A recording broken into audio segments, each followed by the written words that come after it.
பொற்கொடி அம்மன் வருது ஒரு ஜாதத்துல. இவங்களுக்கு எங்க பிடிக்கும்? பொற்கொடி அம்மனை தான் போய் பார்க்கணும். கொடியிடை அம்மன் இருக்கா இல்லையா?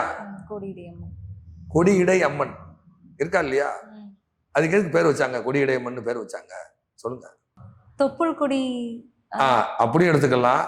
ஒரு பொண்ணு பரதநாட்டியத்துல பொண்ணு பரதநாட்டியம் படிக்கிற பொண்ணு, அந்த பொண்ணுக்கு அபிநயம் வரல, நளினமும் வரல. அபிநயம் வரணும், நளினமும் வரணும். அபிநயம் வரணும், நளினம் வந்தா தான் பரதநாட்டியம் ஆட முடியும். கொடியிடை அம்மனை பாருங்க.